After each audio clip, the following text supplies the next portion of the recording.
वृत्तपत्रातील संपादकीय लेख विचाराचा पाया घालतात, तर वाचकांचा पत्रव्यवहार हा समाजाशी थेट संवाद साधतो. पत्रलेखनाने आपल्या लेखणीच्या माध्यमातून समाज जागृती करावी, कारण वृत्तपत्रातील विविध सदरे समाजातील प्रत्येक घटकांसाठी अर्थपूर्ण योगदान देत असतात, असे प्रतिपादन डॉक्टर श्रीकांत येळेगावकर यांनी केले. कार्यक्रमाच्या अध्यक्षस्थानी ज्येष्ठ पत्रकार अरविंद जोशी होते.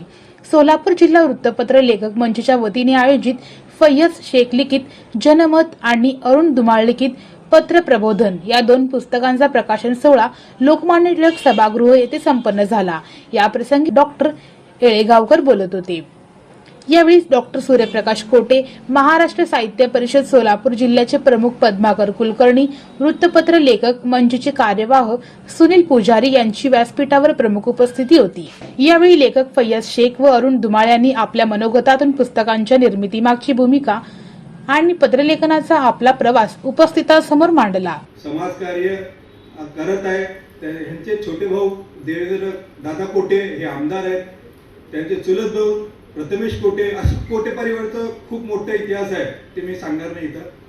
त्यानंतर आजच्या कार्यक्रमाचे आमचे मित्र पद्माकर कुलकर्णी हे आम्हाला सतत कुठलंही काम असू द्या, मला तर मित्रासारखं प्रयास करून टाकू, प्रसिद्धीचं असू द्या किंवा इतर कुठल्याही अडचणी असू द्या, ते सहज सोडवतात, ते देखील आहे. त्याचबरोबर माझ्याबरोबर त्यांनी पुस्तक प्रकाशन केलं, पत्र प्रबोधन. धुमाळ सरांचं तर आपण आता मनोगत ऐकलात, तर आम्ही दोघंजण मिळून प्रत्येक काम आजपर्यंत केलेलं आहे. पत्रमंचामध्ये ते सहकार्य म्हणून मला नेहमी साथ देतात. त्याचबरोबर आमच्या या व्यासपीठावर उपस्थित आदर्श राज्य शिक्षक ज्यांना पुरस्कार मिळाले असे सुनील पुजारी, या सगळ्यांचं मार्गदर्शन मला लाभलं, म्हणून मी हे पुस्तक इथं लिहिलं. त्यामध्ये सरांनी सांगितल्याप्रमाणे भला वन पाहिजे होतं, भला मन झालेलं आहे. आणि ते मन कोण लिहिलं असेल तर अरविंद जोशी सरांचं जे माझ्याबद्दल मनोगत आहे त्यामध्ये त्याने भला मन लिहिलेलं आहे. तर ते थोडंसं मन आहे ते वन आहे, ते आता एवढे आम्ही तज्ञ नाहीत मराठीतले, तर असो. तर त्याबद्दल दोघांचेही जे पुस्तक प्रकाशित केले आणि पुस्तकाचे चुका काढले त्यांचे मी आभार व्यक्त करतो.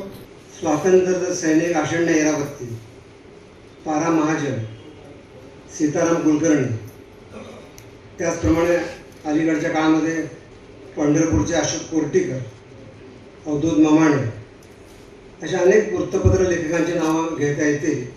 आणि त्यांचाच वारसा हे 2 लेखक अत्यंत समर्थपणे चालवत आहेत असं म्हटलं तर ते अत्युक्त ठरणार नाही. दोघांच्या बाबतीत जर सांगायचं झालं तर दोघं शिक्षक असताना सुद्धा पत्रलेखन करतच होते. त्यानंतर या ठिकाणी आणखी एक महत्त्वाची गोष्ट मला सांगितली पाहिजे.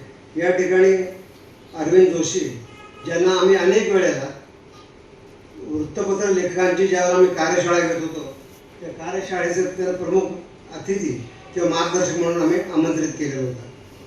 त्याचप्रमाणे इथे पोटविकार तज्ञ डॉक्टर सूर्यप्रकाश कोटे या ठिकाणी उपस्थित आहेत.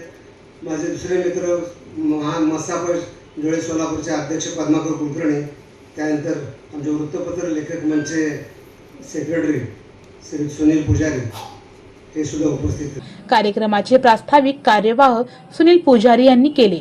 सूत्रसंचलन प्रेमचंद मेने यांनी, तर आभार प्रदर्शन अशोक ममाणे यांनी केले. या कार्यक्रमाला दत्ता अण्णा सुरवसे, वसंत सावंत, प्राध्यापक नरेंद्र काटीकर, कवी मारुती कटकधोंड, राजेंद्र भोसले, प्राध्यापक शिवाजीराव देशमुख, ॲडव्होकेट रफिक बागवान यासह अनेक लेखक, पत्रकार व नागरिक मोठ्या संख्येने उपस्थित होते.